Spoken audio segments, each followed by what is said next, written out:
La providence, la justice de Dieu.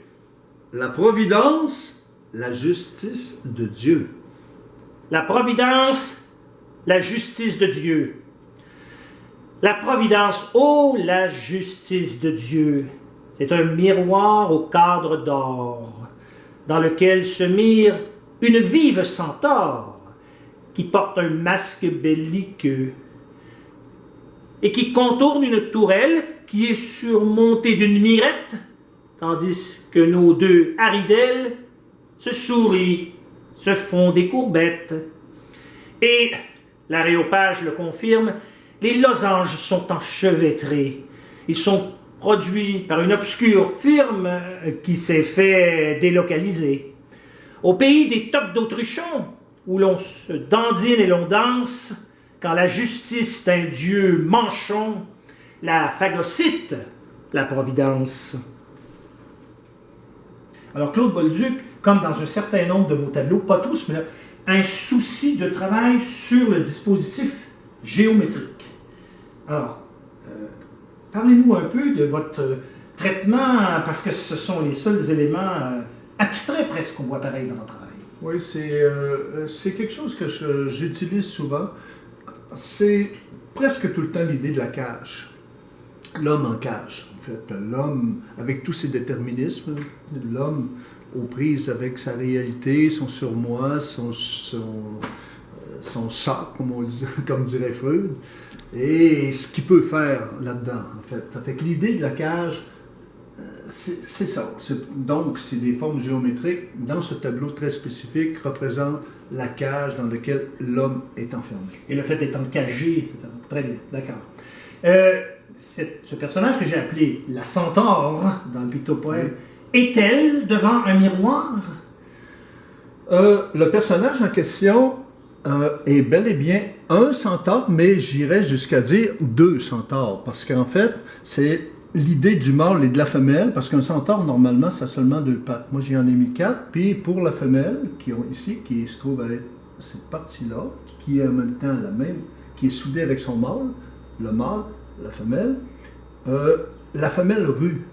L'idée, c'est qu'elle essaye de sauter plus loin que le cadre pour emmener son mâle en même temps. Et toute l'idée du centaure, eh bien, vu qu'on est dans un truc qui parle de la justice de Dieu, on parle de Dieu, eh bien, c'est la vision de l'homme. L'homme n'est pas juste un être d'esprit, c'est aussi un animal. Alors, c'est pourquoi on a toute la partie animale de l'homme qui est représenté par le centaure. C'est pas moi qui ai inventé ça, c'est dit. Alors, la présence divine est presque convenue, et j'insiste sur le presque, en ce sens qu'on retrouve un symbole stable, c'est celui de l'œil, qui a une bonne récurrence.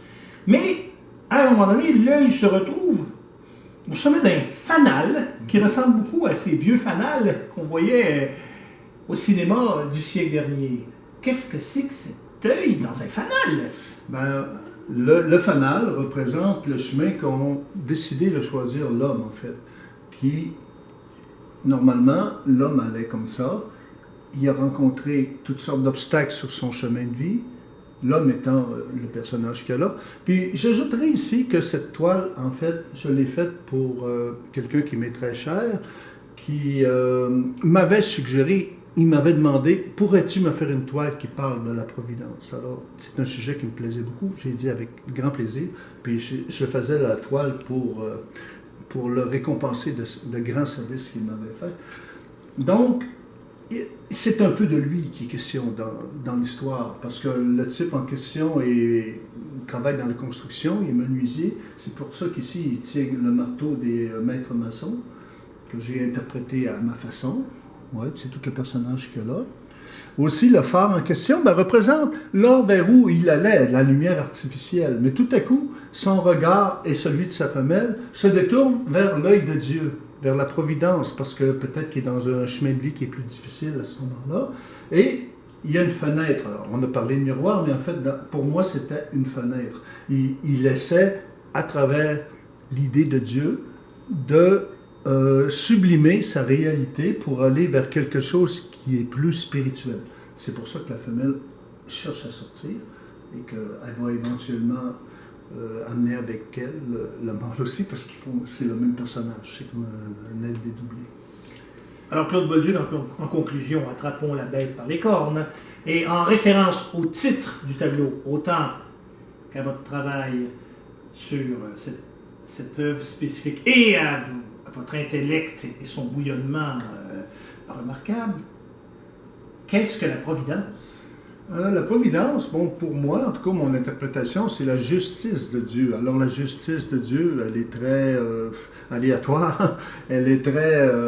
il ne faut pas le prendre, selon moi, sur un point de vue humain. Et c'est un peu ce que j'ai voulu faire là-dedans, parce que l'œil ici, qui représente l'œil de Dieu, il y a son côté sombre, ici, qui est représenté par la bête noire, ici, avec les cornes, qui représentent plus ou moins la mort. Et tous les deux sont sur la balance de la justice, évidemment. Puis on a l'autre personnage qui représente la vie, un animal sexué. J'ai représenté les yeux, l'oiseau, parce que c'est quelque chose qui me parle beaucoup, l'oiseau. C'est l'idée que ça vole, que ça s'envole, que ça nous amène vers autre chose. C'est pour ça que l'homme s'est mis des masques. Il n'est pas lui-même un oiseau, mais il aimerait en être un. De là, l'invention de l'avion, d'ailleurs. Puis le masque que j'ai fait, c'était un petit peu... Ma première idée, c'était un peu de le faire un peu à la façon de Dante, là, de l'enfer de Dante, avec la peste, le masque qui représente la peste. Mais j'ai préféré le faire plus coloré dans le sens de la vie, puisqu'il s'adresse directement à Dieu. Donc, en gros, c'est ça pour moi, la providence de Dieu. La providence, c'est une histoire de justice de Dieu. La justice est aléatoire, la preuve, en ce moment, là-dessus, la vie pèse plus, mais à un moment donné, ça va être la mort. C'est pas quelque chose qui est équilibré, c'est quelque chose qui est indéfinissable, puis en fait, l'acte de foi est un acte de confiance, tout simplement. Très intéressant. Merci Claude Bolduc.